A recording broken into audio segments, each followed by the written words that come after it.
Hello दोस्तों, नमस्कार सारे भाइयों को जय हिंद। तो आज हम बात करने वाले हैं एलडीसी के। एलडीसी का सिलेबस क्या रहने वाला है, उसमें कौन कौन से सब्जेक्ट पढ़ने हैं अपने को, और कौन कौन सी किताबें लेकर आनी है, और कौन कौन से टेस्ट होने वाले हैं, उन पर हम आज पूरी चर्चा करने वाले हैं एक ही वीडियो में। तो सबसे पहले दादा है कि अपने एलडीसी में कौन कौन से पेपर होते हैं और कितने टेस्ट होते हैं पूरे। इसमें मुख्य रूप से 3 टेस्ट होते हैं, जिसमें पहले और दूसरे में तो पेपर होते हैं और तीसरे में टाइपिंग टेस्ट होता है। ये तीनों 100-100 नंबर के होते हैं पहले और दूसरे पेपर में। पहले पेपर में आता है अपना साइंस, जीके और मैथ। ये 3 सब्जेक्ट आते हैं जो टोटल 100 नंबर के होते हैं। दूसरे में आता है हिंदी और इंग्लिश, जो भी 100 नंबर की होती है। और इन दोनों पेपरों में 40-40% नंबर लेकर आना अनिवार्य होता है। यदि इन दोनों में हमारे 40% नहीं आते हैं तो हमें आगे के लिए एलिजिबल नहीं किया जाता। इसलिए दोनों पेपरों में 40-40% नंबर लेकर आना अनिवार्य होता है। और इस प्रश्नों की इम्पोर्टेंट बात ये है कि ये सभी सीनियर सेकेंडरी लेवल, मतलब माध्यमिक शिक्षा बोर्ड के जो सीनियर सेकेंडरी लेवल है उसके हिसाब से आने वाले हैं। इसलिए हमें जो किताबें पढ़नी है वो इसी के हिसाब से पढ़नी है। और तीसरी टाइपिंग हो ही गई जो 100 नंबर की होती है।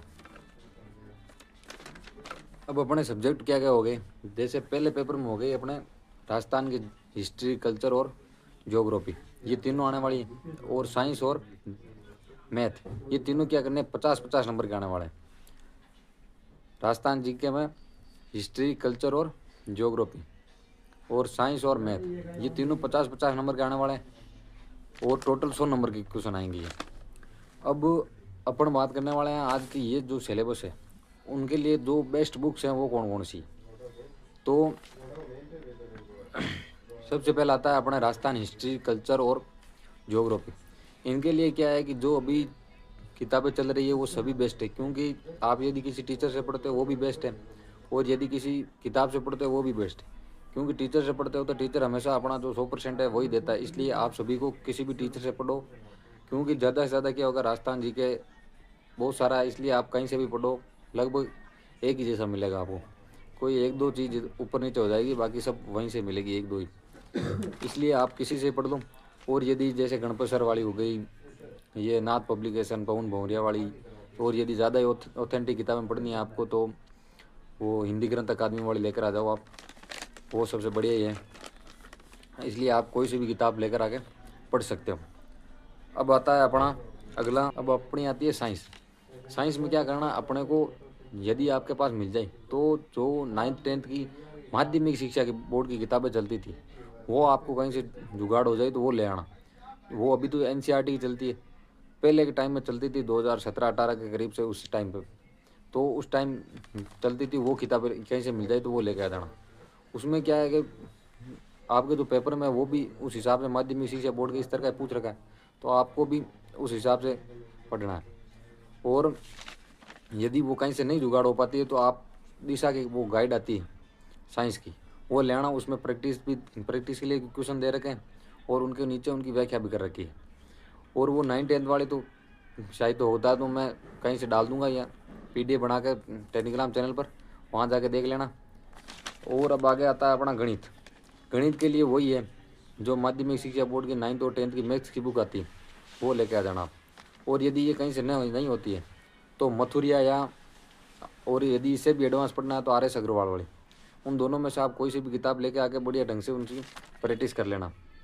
और इनके प्रैक्टिस सेट देते रहना मैथ के, ताकि आपकी स्पीड और वो सब मैनेज हो जाए। अब ये तो हो गया अपना पहला पेपर। अब आता है अपना दूसरा पेपर। दूसरे पेपर में क्या क्या आते हैं, दूसरे पेपर में आते हैं एक तो हिंदी और एक इंग्लिश। वो भी उनका अलग अलग सिलेबस है, वो टेलीग्राम चैनल पर डाल रखा है, वहाँ जाके आप देख लेना एक बार कि कौन कौन से टॉपिक देख रखे हैं। उनको टॉपिक वाइज सबको एक एक करके पढ़ना। अब आज हम उन पर बात करने वाले हैं कि जो कौन कौन सी बुक्स चाहिए उनके लिए। तो हिंदी के लिए तो आती है राघु प्रकाश की बुक। और यदि आपको राघु प्रकाश से थोड़ी बड़ी लगती है तो सबसे पहले आप जो 9th और 10th में नवीन हिंदी व्याकरण चलती थी, अभी के टाइम में दूसरी चलती है, वही पुराने टाइम में चलती थी एक नवीन हिंदी व्याकरण किताब, वो लेके आनी है आपको। पहले उसको पढ़ना, उसके बाद में राघु प्रकाश को पढ़ना, तो आपको बढ़िया ढंग से समझ में आ जाएगी। इंग्लिश के लिए क्या करना है आपको, इंग्लिश के लिए आपको करना है कि जैसे मार्केट में बहुत सारी किताबें चलती है और उनमें बहुत ज़्यादा कंटेंट दे रखा है, जैसे गोपाल वर्मा की हो गई या केडी पब्लिकेशन वाली हो गई, उनमें क्या है कि बहुत ज़्यादा कंटेंट दे रखा है और वो ऐसी लेवल की किताब है और उनमें ज़्यादा डीप दे रखा, तो अपने को उतना डीप नहीं जाना है, क्योंकि जैसा एलडीसी में क्वेश्चन पूछते हैं हमें वैसा ही पढ़ना है। तो एलडीसी में के लिए सबसे बेस्ट बुक देती है जो एयरपोर्ट के टाइम एयरपोर्ट के लिए चलती थी, लूसेंट वाली बुक, वो लेके आना। वो आपको अभी स्क्रीन पर दिख रही है, ये किताब ले आना, बहुत बढ़िया किताब है। इसमें क्या है कि जैसे मान लो कि कोई टॉपिक है, तो टॉपिक है हमें ऐसे अलग अलग बता रखा है कि भाई इसका ये और इसका ये, और इससे आराम से एलडीसी में आप बढ़िया स्कोर कर जाओगे, इसलिए आप वो लेके आ जाना। और अब आता है करंट अफेयर्स के लिए, आप मूमल वाली किताब या किसी भी सर से, नानक वाले, क्लासेज वाले सर, कपिल चौधरी सर, सब बेस्ट है, आप किसी से पढ़ लेना।